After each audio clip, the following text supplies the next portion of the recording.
los hechos de corrupción vigentes, permanentes y en total crecimiento y en total impunidad, y los maestros en paro.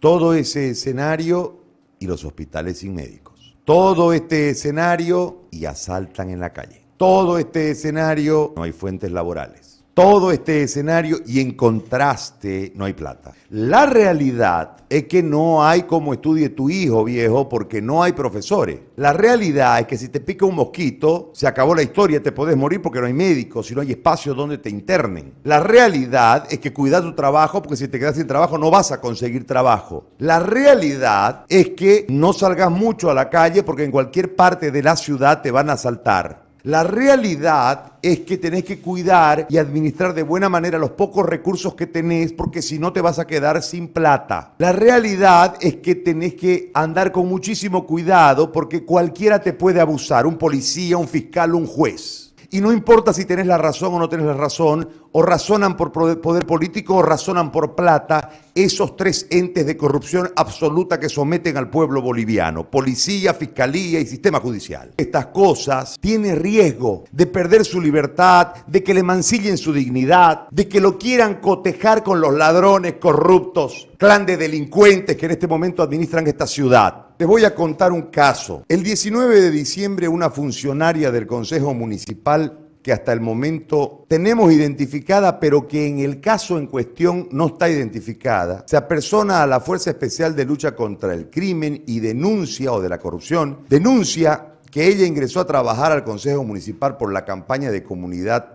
autonómica, que a partir de su ingreso en la función municipal había sido exigida para pagar 300 bolivianos mensuales por parte de José Antonio Mendoza, vía depósito QR, y que jamás se habría realizado rendición de cuentas de los aportes que realizó, haciéndose un total de 5.400 bolivianos. Por tanto, denuncia las irregularidades y pide resguarden su identidad, denuncia concusión y beneficio en razón al cargo. El 17 de enero, un mes después del 19 de diciembre, el director municipal de Transparencia y Representación del municipio se adhiere a la denuncia bajo el argumento de audios y videos que circulan en redes sociales por supuestos hechos irregulares. Presenta transcripción de 2 audios de supuestos funcionarios del Ejecutivo Municipal que denuncian cobros por parte de José Antonio Mendoza para conservar sus trabajos. Adjuntan impresiones de estados, de cuentas, chats de la cuenta de José Antonio Mendoza, comprobantes de transferencia borroneados y un CD con unos audios transcritos. Es importante aclarar que los medios de prensa, el asesor de asuntos jurídicos de la alcaldía municipal, Bernie Montenegro, refiere un movimiento bancario de José Antonio Mendoza de 500.000 bolivianos y cobros a funcionarios del Ejecutivo. No adjuntan ni refieren a un solo funcionario del Ejecutivo Municipal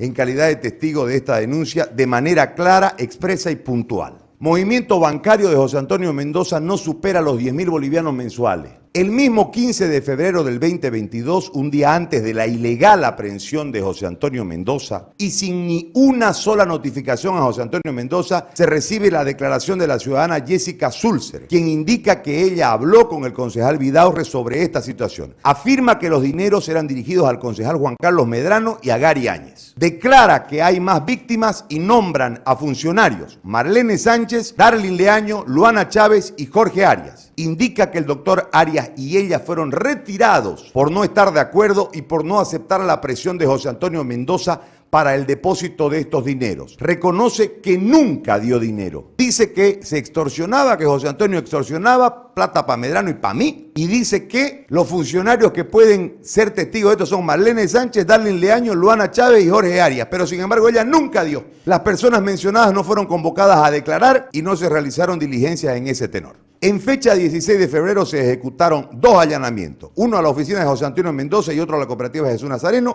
Así también se ejecuta un mandamiento de aprehensión de acuerdo al artículo 226 de la Constitución Política del Estado, con la única base de prueba descrita líneas arriba. Con esas pruebas se lo mete preso. 2 declaraciones testificales, transcripción de 2 audios, impresión de un QR y el extracto de un depósito virtual, es decir, sin fundamentos de hecho y menos de derecho. Esa es la justicia que tiene este país. En el momento del allanamiento en el Consejo Municipal citaron al concejal Marcelo Vidaurre y a Juan Carlos Medrano para declarar como testigos dentro de este proceso. Quienes declaran que José Antonio Mendoza jugaba un pasanacu de 500 bolivianos en el que participaban inclusive asesores de los concejales de UCS, recibiendo el turnero el monto de 6.500 bolivianos al mes. Y el encargado de recibir todos los montos de dinero era José Antonio Mendoza. También añaden que si se organizaban actividades, quienes deseaban participar lo hacían de manera voluntaria y depositaban en actividades como cumpleaños y demás cosas plata a través de QR en la cuenta de Mendoza, quien era el encargado de las compras para las actividades. Finalmente resalta que no existe ningún acuerdo con el partido de la UCS,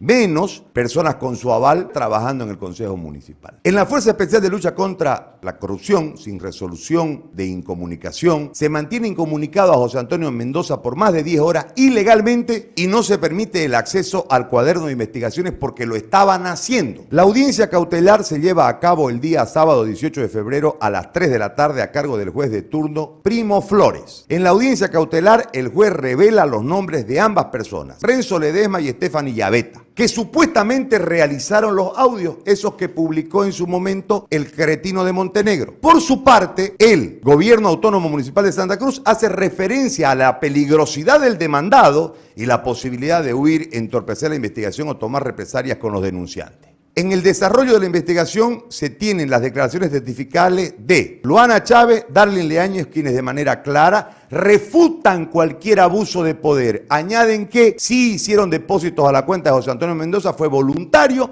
y a fin de ejecutar actividades sociales en diferentes barrios, como por ejemplo salvarle la vida a la esposa de José Antonio Mendoza, que estuvo 14 días en coma. Por otra parte, declara Stephanie Llaveta, quien a su vez señala que no conoce a José Antonio Mendoza, que nunca lo ha visto, nunca ha depositado dinero en su cuenta, ni a la de nadie. En respuesta a requerimientos fiscales se tiene las respuestas del Consejo Municipal que señala expresamente que José Antonio Mendoza no tiene ningún cargo jerárquico, más al contrario, tiene un puesto de operario subalterno, así y también que no existe ningún trámite generado por la señora Jessica Sulzer que demuestre que José Antonio Mendoza no podía ejercer ningún beneficio en razón del cargo en desmedro de la testigo. El señor Renzo Ledesma, de quien arguyen el Ejecutivo Municipal, es el audio que expresa que le cobraban y que había ingresado por acuerdo político de CA y UCS, fundamenta que su identidad ha sido suplantada, pues él no entró por ningún acuerdo político al municipio, no conoce a José Antonio Mendoza y no depositó ningún dinero y cuentas de nadie y nunca nadie le cobró nada, dice el que supuestamente hizo el audio. Por su parte, se apersona el doctor Eduardo Arias, quien también es nombrado por la señora Sulzer, y aclara que si bien el trabajo en el Consejo Municipal nunca depositó dinero a José Antonio Mendoza y que si lo desvincularon del Consejo, nada tiene que ver con José Antonio Mendoza ni concejales de ningún partido o alianza política. Cursa certificación del Consejo Municipal que acredita que Jessica Sulzer fue desvinculada por una decisión exclusiva de la máxima autoridad del Consejo Municipal, es decir, del presidente del Consejo. Nada tiene que ver José Antonio Mendoza con su despido. Claramente se puede concluir que la conducta denunciada es atípica, es decir, no hay delito penal, no se configura en ninguna conducta señalada en nuestra ley penal. Por tanto, no puede seguir una persona inocente privada de libertad. Digamos la verdad, porque sobre la verdad se construye, sobre la mentira se destruye. ¿Cuál es la verdad? La verdad es que les incomoda, pero no solamente al poder político que lidera Johnny Fernández. Vamos sobre las verdades. Hay un grupo de beneficiarios permanentes de las obras de la ciudad que está disgustado porque se le cayeron algunos negocios. ¿Y qué hicieron los concejales? Lo que tienen que hacer, fiscalizar. Ese es el precio que paga José Antonio Mendoza. ¿Qué era la pega de José Antonio Mendoza? Comunicar lo que los otros investigaban, lo que ustedes llevaban al Consejo como denuncia. Y todo esto que uno dice termina ¿en qué? En persecución.